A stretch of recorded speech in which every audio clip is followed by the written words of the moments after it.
नमस्कार दोस्तों।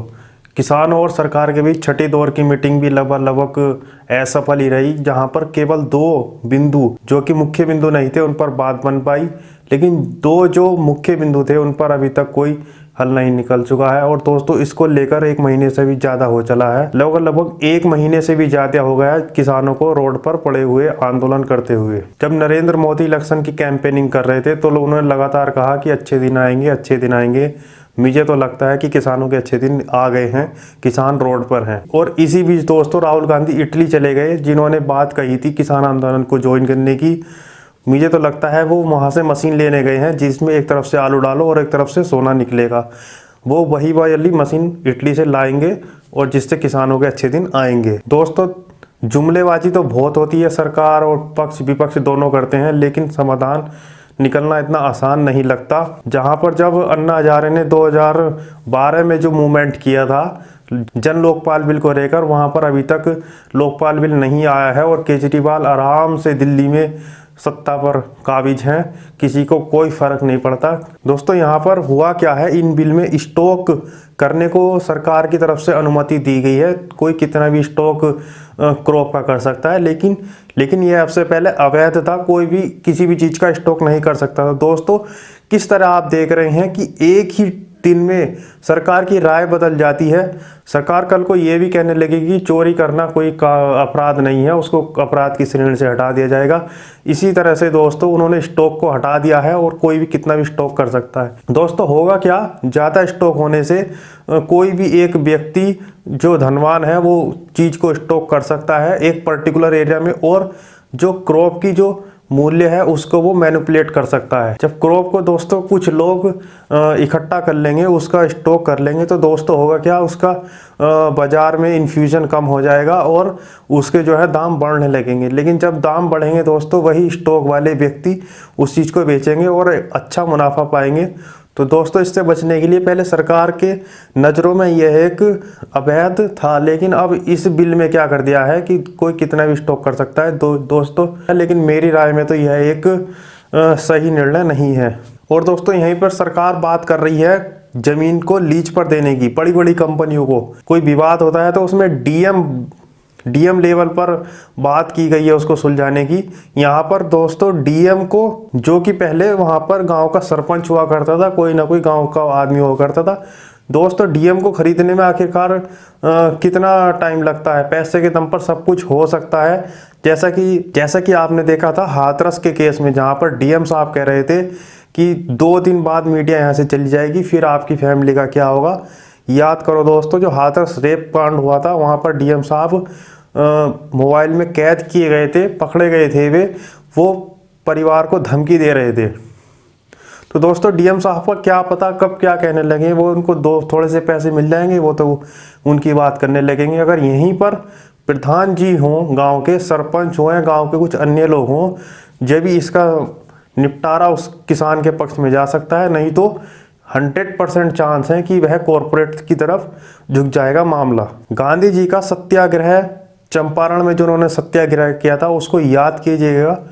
वह जो मूवमेंट था दोस्तों, उसमें क्या था, जो उस टाइम पर ब्रिटिश सरकार थी, जो अंग्रेज थे, उन्होंने किसानों पर प्रेशर बनाया नील उगाने के लिए। और जब नील के दाम बहुत ही गिर गए, फिर उनको वो दाम नहीं दिए गए जो दाम पहले उन्होंने एक फिक्स कर रखे थे। मान लो कि एक एमएसपी फिक्स कर रखी थी, उनको वे दाम नहीं दिए गए और उनसे फिर भी नील खरीदा गया। दोस्तों, अब भी यही होने वाला है। उस केस में हुआ क्या था दोस्तों, जब नील के दाम अच्छे चल रहे थे, काफ़ी टाइम तक चलते रहे, लेकिन एक आर्टिफिशियल डाई बना ली गई एक अन्य देश द्वारा, जिसकी डिमांड बढ़ने लगी और इस नेचुरल नीम की डिमांड घटने लगी और पैसे में भी उनके काफ़ी ऊंच नीच होने लगी। इससे इनकी डिमांड कम होती गई और इसी के चलते सरकार ने उनको पेमेंट करने से मना कर दिया या फिर बहुत कम उनको पेमेंट किया, जिससे किसानों को बहुत दिक्कत आ रही थी। इसी के खिलाफ दोस्तों, चंपारण में जो सत्याग्रह मूवमेंट खड़ा हुआ था, वही यहाँ पर मुझको लगता है कि ये जो मूवमेंट है यह भी सत्याग्रह मूवमेंट है। यहाँ पर भी सरकार अपने ठकोसले किसानों पर लाद रही है।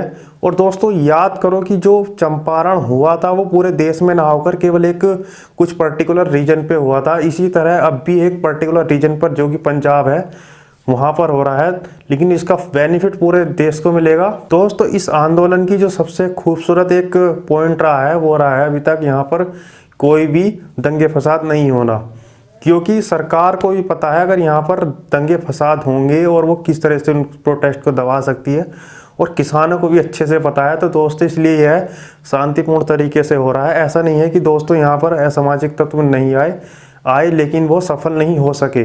याद करो दोस्तों असहयोग आंदोलन को, जहां पर गांधी जी अहिंसा के उस पे मार्ग पर चलते हुए आंदोलन कर रहे थे, लेकिन हुआ क्या, कुछ अप्रिय घटना घट गई जिसमें जो वहां पर किसान थे उन्होंने पुलिस वालों को जला दिया था। इससे जो है दुखी होकर गांधी जी को असहयोग आंदोलन वापस लेना पड़ा था। इसी तरह दोस्तों गवर्नमेंट यहाँ भी चाहती थी कि कुछ असामाजिक तत्व आए और वो कुछ दंगा करें ताकि इस प्रोटेस्ट को दबाया जा सके, लेकिन यहाँ पर ऐसा बिल्कुल नहीं हुआ, जो कि इस क्रांति की इस किसान आंदोलन का एक बहुत ही अच्छा पहलू रहा है। लेकिन दोस्तों जो यहाँ पर एक बहुत दुखद बात है वो है यहाँ की एक गोदी मीडिया, जिसने बिल्कुल इस तरह से इसको कवरेज किया है। मान लो ये किसान खालिस्तानी है, खालिस्तान को सपोर्ट करने लग रहे हैं किसान आंदोलन के पीछे, या फिर वो चाइना और पाकिस्तान से सपोर्ट मिलने लग रही है उनको, या फिर वो एक किसी विपक्षी पार्टी द्वारा प्रायोजित एक आंदोलन है।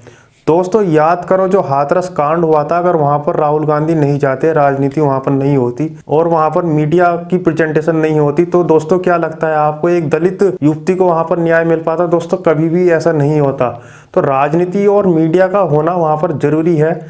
तो ये कहना गलत है कि दोस्तों की राजनीति हो रही है। आपने वहां पर देखा होगा हाथरस कांड में किस तरह राहुल गांधी को धक्का दिया गया। तो दोस्तों यहाँ पर तो किसान बैठे हैं जिनको कितनी आसानी से कुचला जा सकता है। वहां तो एक कितने पावरफुल पॉलिटिकल लीडर थे, बिल्कुल अपोजिशन, जिन्होंने काफी सालों तक देश पर राज किया, जब उनको धक्का दिया जा सकता है, उनके बॉडीगार्ड उनके साथ थे। तो दोस्तों यहाँ पर सोचो जो किसान हैं उनके साथ गवर्नमेंट क्या कर सकती है। तो दोस्तों इसलिए यहाँ पर मीडिया और राजनीति का होना जरूरी है।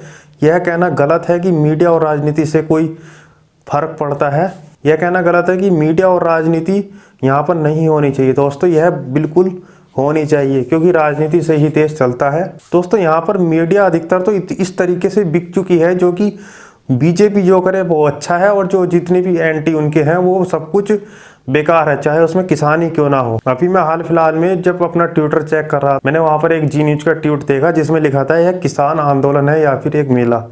जी न्यूज वाले इसको एक मेले के रूप में प्रेजेंट करने लग रहे हैं।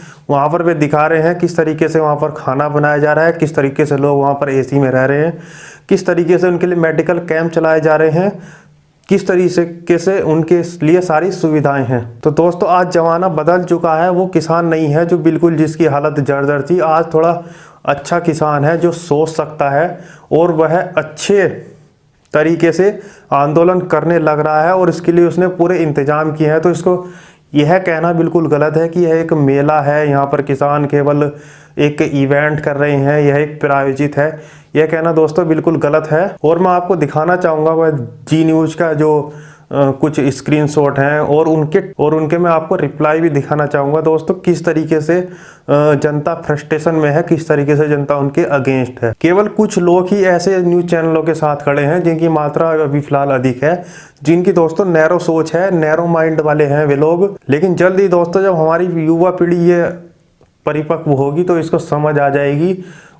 आने वाले टाइम में बहुत नैरो माइंडेड इंडिया में बहुत कम मिलेंगे, तभी दोस्तों भारत का विकास संभव भी है। इसी बीच जब दोस्तों प्रधानमंत्री मन की बात कर रहे थे तो किसानों ने तालियां बजाई और उसका विरोध किया। इसी बीच प्रधानमंत्री मोदी ने किसान रेल की भी शुरुआत की, जो कि किसानों का एक तरफ से दूसरी तरफ सामान लेके जाएगी। यानी कि दोस्तों सरकार पूरी मंशा से लगी है, यह किसी भी तरीके से वापस नहीं किए जाएंगे। सरकार इसके लिए पूरी संभव कोशिश कर रही है। मुझे तो दोस्तों इसका सॉल्यूशन यह लगता है कि सरकार को जाना चाहिए फ्रंट ऑफ सिंगू बॉर्डर हो या फिर जहाँ पर भी किसान आंदोलन कर रहे हैं, और उनसे टाक करनी चाहिए, खुले वातावरण में टाक होनी चाहिए, सारी मीडिया वहाँ पर होनी चाहिए, जो जीतेगा उसकी बात मान ली जानी चाहिए। लेकिन सरकार है दोस्तों ये, जहाँ के लोग बंगलों से बाहर निकलना पसंद नहीं करते और मीटिंग भी वो हॉल में करते हैं, लेकिन ये भूल जाते हैं यह एक किसान प्रधान देश है। दिल्ली सरकार ने दोस्तों यहाँ पर फ्री वाईफाई की सुविधा किसानों के लिए दी है।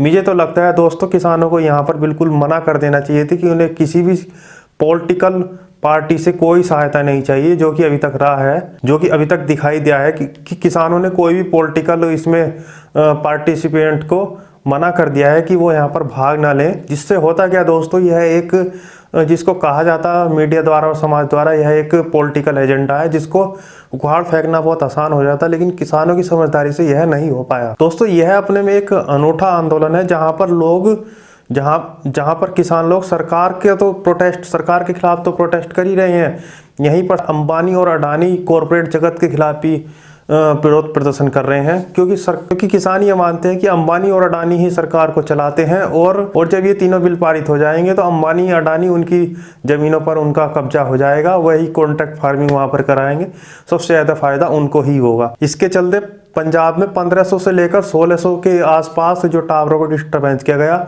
उनकी बिजली काट दी गई, और वो जियो जितने भी वहाँ पर स्टोर हैं उनको बंद करा दिया गया।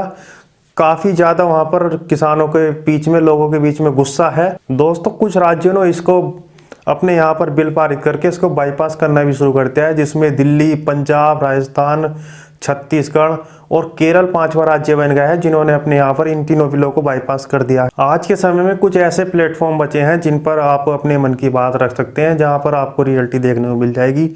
लेकिन जो एक ये न्यूज़ वाले हैं, लेकिन जितना भी बड़ा डिजिटल मीडिया है, जितने भी बड़े न्यूज़ चैनल है, वो अधिकतर सब बिक चुके हैं।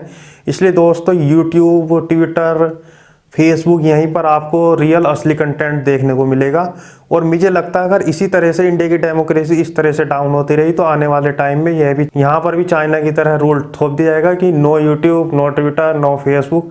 ऐसा दोस्तों आने वाले टाइम में जल्दी होगा अगर इसी तरह से सब कुछ चलता रहा। जागरूक हो जाइए, हमें एक अच्छी डेमोक्रेसी चाहिए या फिर हमें एक तानाशाही वाला अपना देश चाहिए जहाँ पर हम पे कुछ भी थोप दिया जा सकता है, और सरकार में बैठे चंद लोग इसका मजा ले जाएंगे, और सरकार में बैठे चंद लोग उनकी यहाँ पर चलने लगेगी। जिस तरह से आपने देखा होगा कंगना रनौत के केस में, जहाँ पर उनको इतनी तकड़ी सिक्योरिटी दी जाती है, जिसमें नगर पालिका द्वारा उनके ऑफिस को ढाए जाने पर एक उनको बहुत तकड़ी सिक्योरिटी दे दी जाती है।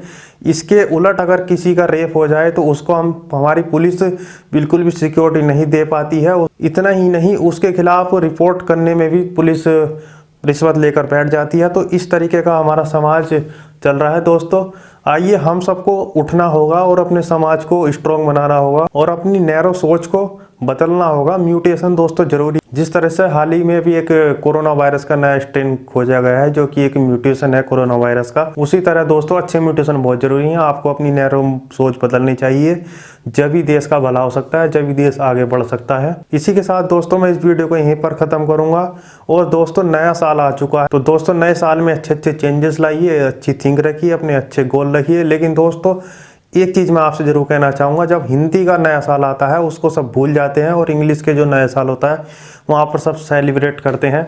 यह बहुत ही एक दुखद विषय है। इसी के साथ दोस्तों जय हिंद।